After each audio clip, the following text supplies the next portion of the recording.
प्रयोगात्मक भूगोल कक्षा 12 के अध्याय 1 में हम पढ़ चुके हैं कि आंकड़े किसे कहते हैं, आंकड़े कितने प्रकार के होते हैं, आंकड़ों को इकट्ठा कैसे करते हैं, इनके स्रोत क्या हैं। अब इस अध्याय में हम जो आंकड़े प्राप्त होते हैं उस आंकड़ों का प्रक्रमण कैसे करते हैं, यानी उसका लेखा जोखा क्या करते हैं, उससे क्या निकालते हैं और किस उद्देश्य की पूर्ति हम करते हैं।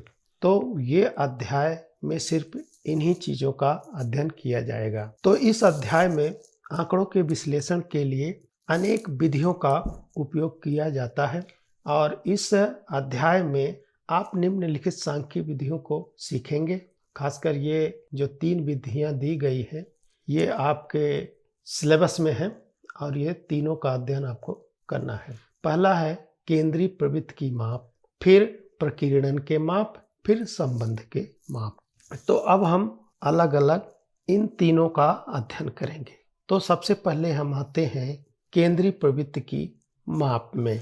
तो केंद्रीय प्रवृत्ति की माप का मतलब होता है कि जो भी मापनीय विशेषताएं हैं, जैसे वर्षा, ऊंचाई, जनसंख्या का घनत्व, उपलब्धियों का स्तर अथवा आयु वर्ग में विभिन्नताएं पाई जाती हैं, इन सब को यदि हमें समझना है तो हमें यह करना होगा जो आंकड़े हैं, जो मापनीय विशेषताएं हैं, इनमें से ही एक ऐसे मूल्य की या मान की आवश्यकता होगी जो कि जितने पर्यवेक्षण किए गए हैं उनके समूह का जो सर्वोत्तम प्रतिनिधित्व करता हो वो मान हमको चाहिए। और यह एकल मान समांतर वितरण के किसी भी छोर पर होने के बजाय केंद्र के निकट होता है। यानी इन समूहों में से जो हमें एकल मान चुनना है उस मान की विशेषता होती है कि वो किसी छोर पर न होकर के केंद्र के निकट होता है। वितरण का केंद्र ज्ञात करने वाली सांख्यिकी विधियों को केंद्रीय प्रवृत्ति की माप के नाम से जाना जाता है। अब आपको ये ध्यान देना है, आप इसको याद कर लीजिए कि वितरण का केंद्र ज्ञात करने वाली सांख्यिकी विधियों को केंद्रीय प्रवृत्ति के माप के नाम से जाना जाता है।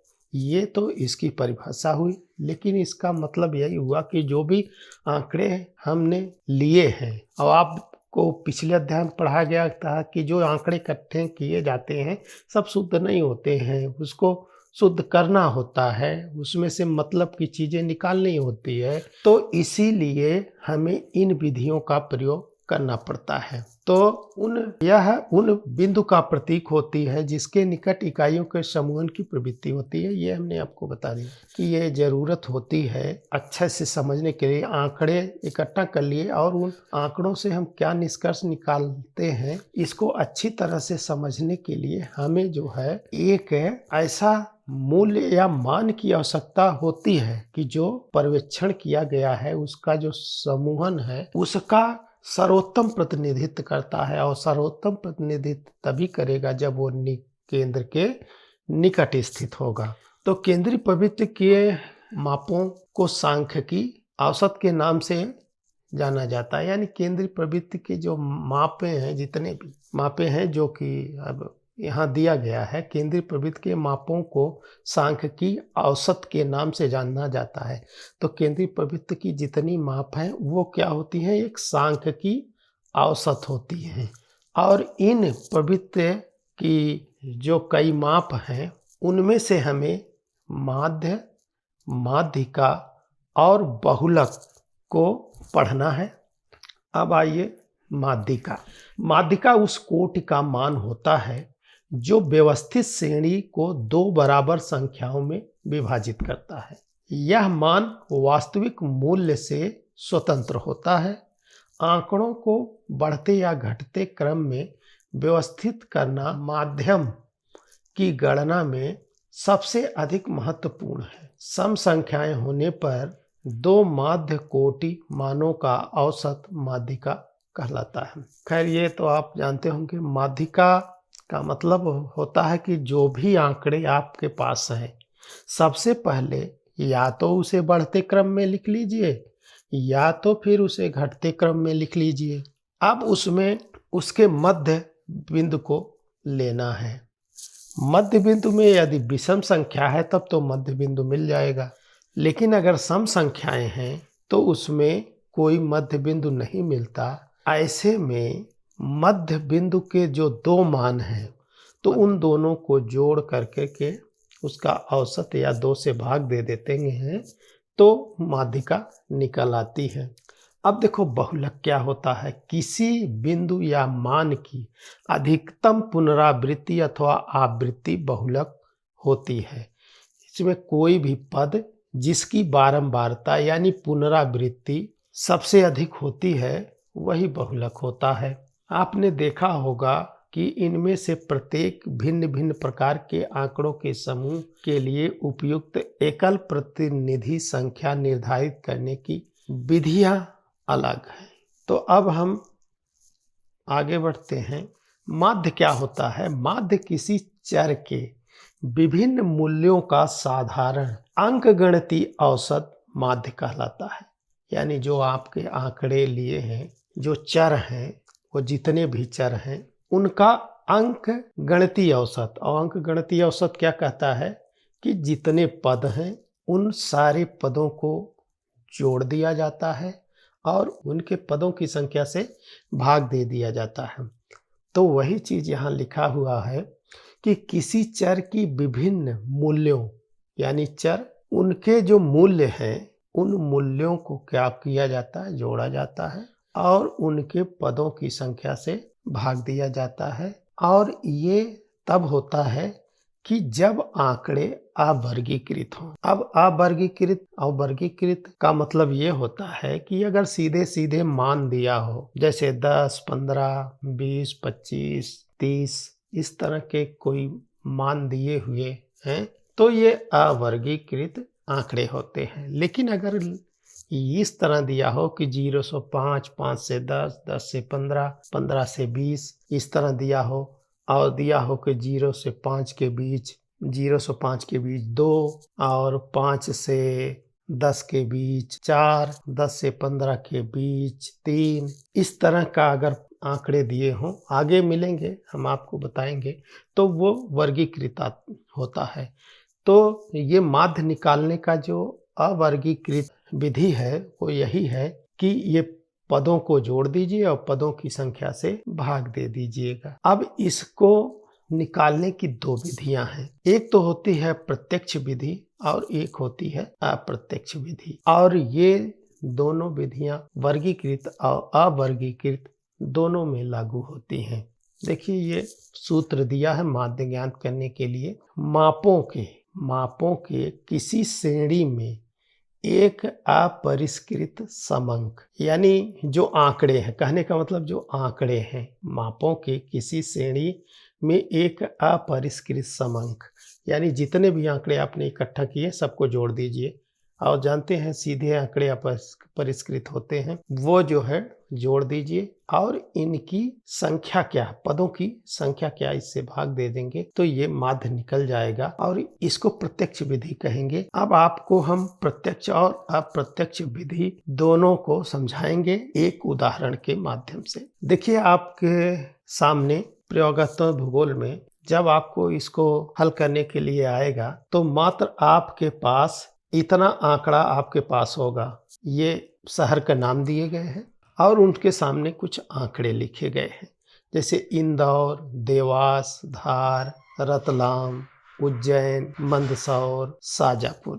तो ये जो आंकड़े हैं इस तरह आपको दे दिया जाएगा और इसके सामने इंदौर का 979, देवास का 1083 और ये धार है 833, रतलाम 896, उज्जैन 891, मंदसौर 825, शाजापुर 977। ये जनसंख्या घनत्व भी हो सकता है। तो इस तरह जो है आपको आंकड़े इतने दे दिए जाएंगे। अब आपको अगर कहा गया कि आप प्रत्यक्ष विधि से इसे हल करिए तो आप क्या करेंगे कि इन सारे आंकड़ों को आप जोड़ देंगे।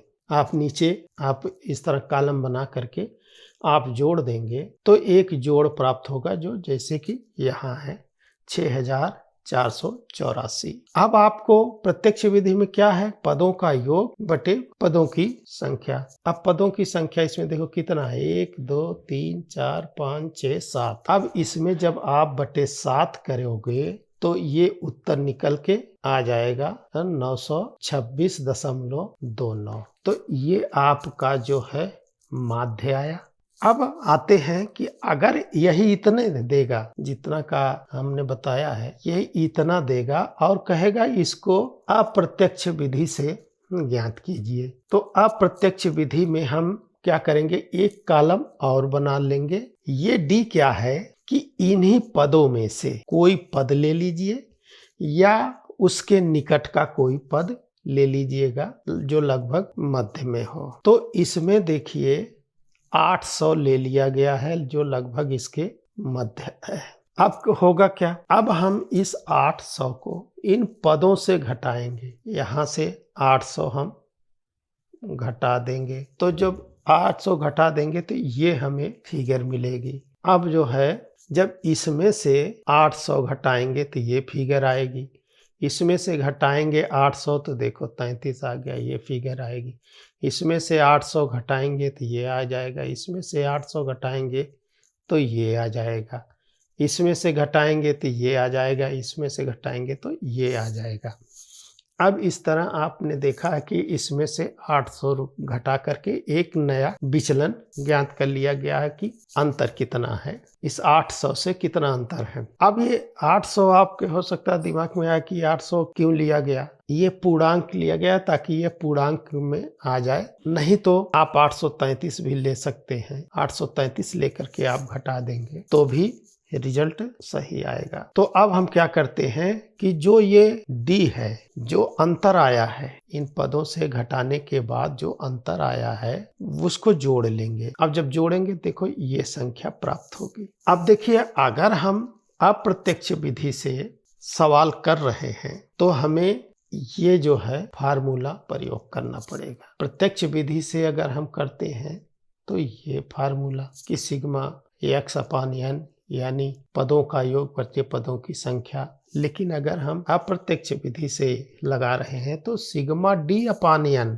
और इसके a प्लस, यानी ये फार्मूला बन जाएगा a प्लस सिग्मा d/n, ये फार्मूला बनेगा। यहाँ जो है a नहीं लिखा गया है, a इसमें जोड़ना पड़ेगा प्लस प्लस। अब आप जब इसमें आप इसको जोड़ लेंगे और n तो वही है 1 2 3 4 5 6 7। अब इसमें भी जब 7 का भाग देंगे तो 7 से जब भाग देंगे तो कितना आएगा 126.29। भाग दे करके आप देख सकते हैं 7 7 1 7 दूनी 14, 7 तिरिक 21 हो जाएगा और 14 4 44 और 7 6 42 2। तो ये देखो 126 आ गया पूर्णांक फिगर। तो ये 7 से भाग देने पर ये आ गया। अब देखिए इस फार्मूले में जब लिखेंगे ये a जानते हैं क्या, ये यही जो आपने घटाया है यही है, तो फिर क्या होगा 800, ये 800 हो गए। अब ये सिग्मा d/n कितना हो गया, ये तो हो गया सिग्मा d और ये हो गया n। अब उत्तर आया यानी सिग्मा d/n जो है कितना हो गया 126.29। तो अगर इसमें आप जोड़ देंगे 126.29 तो देखिए ये आ गया। तो चाहे प्रत्यक्ष विधि से आप लगाओ या अप्रत्यक्ष विधि से, ये दोनों आंसर सेम आएंगे। इनको जोड़ने पर ये यही आ जाएगा। तो इस तरह जो है आप प्रत्यक्ष और अप्रत्यक्ष विधि से माध्य निकाल सकते हैं। चलिए अगले वीडियो में वर्गीकृत आंकड़े लेंगे और उसको जो है हल करके बताएंगे।